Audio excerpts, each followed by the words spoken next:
안녕하세요. 바이블톡 이정두 목사입니다. 어떤 일도 한 걸음씩입니다. 믿음의 길도 동산을 오르는 일도 마찬가지입니다. 한 번에 되는 것은 없습니다. 너무 작게 느껴지는 한 걸음이 내 삶을 이끌어 놓는다는 것을 기억해야 합니다. 오늘은 한 걸음씩이라는 제목으로 하나님의 말씀을 나눠보는 바이블톡입니다.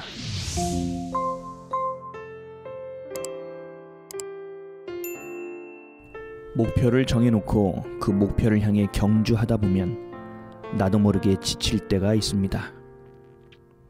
정해놓은 목표를 향해 매일 해야 할 과정과 성과가 있어야 하는데 늘 생각과 계획에 미치지 못하기 때문입니다. 그래서 늘 마음이 분주해지고 조급해집니다.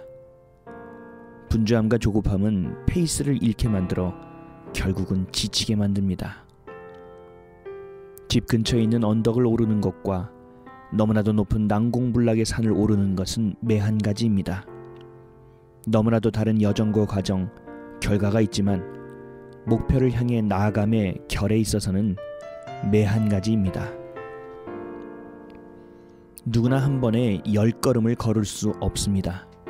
한 걸음씩 걸어야 합니다. 언덕을 오르기 위해서도 첫 걸음을 떼야 하지만 난공불락의 산을 오를 때에도 첫 걸음을 떼야 합니다. 결과가 다를 뿐 시작은 같습니다. 첫 걸음을 떼고 걸어야만 합니다. 쉬운 일도 어려운 일도 모두 마찬가지입니다. 가까운 길도 먼 길도 마찬가지입니다. 첫 걸음이 없이는 어떤 것도 이루어질 수 없습니다. 생각만으로, 기도만으로 이루어질 수 있는 것은 없습니다. 용기 있게 걸음을 걸어야 합니다. 출애굽을 통해 보여주신 놀라운 기적들도 같습니다. 모세가 지팡이를 붙들고 선포할 때 이루어졌고, 요단강에 발을 담글 때 물살이 멈춰졌고, 여리고성을 돌 때 무너진 것입니다. 머뭇거리는 인생에는 답이 없습니다.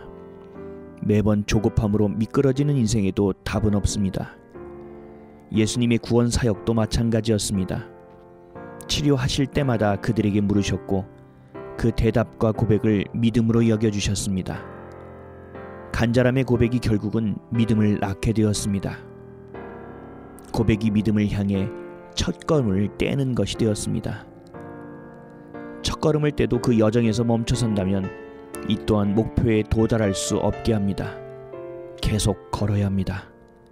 멈추지 말고 걸어야 지치지 않을 수 있습니다. 보여주신 만큼, 동행해 주시는 만큼 매일 걸으면 됩니다. 아무리 어려운 일이 닥쳐온다 할지라도 그 또한 지나가는 일이 됩니다. 매일의 걸음의 위력입니다. 어떤 일도 첫걸음을 떼고 걷다 보면 방향을 깨닫고 끝까지 걸을 수 있습니다. 빠르지 않아도 꾸준하면 됩니다. 빠르지 않아도 방향이 온전하면 됩니다. 그리 대단한 일이 아닐지라도 걷다 보면 소중한 열매를 거둘 수 있게 됩니다. 조급함을 버리고 믿음으로 한 걸음씩 걸으면 됩니다. 매일 성령님과 동행하면 됩니다. 보여주시는 만큼, 동행해 주시는 만큼, 가르쳐 주시는 만큼만 걸으면 됩니다. 걷다 보면 지나가고 지나가다 보면 도달해 있는 것이 인생입니다. 용기 있게 믿음으로 첫걸음을 떼고 멈추지 말고 완주할 때까지 걸음을 멈추지 않기로 결단하는 오늘 되시기를 예수 그리스도의 이름으로 기도드립니다. 오늘의 성경 말씀입니다. 너희 마음을 나약하게 말며 이 땅에서 들리는 소문으로 말미암아 두려워하지 말라. 소문은 이 해에도 있겠고 저 해에도 있으리라. 그 땅에는 강포함이 있어 다스리는 자가 다스리는 자를 서로 치리라. 칼을 피한 자들이여 멈추지 말고 걸어가라. 먼 곳에서 여호와를 생각하며 예루살렘을 너희 마음에 두라. 예레미야 51장 46절 50절 말씀. 아멘.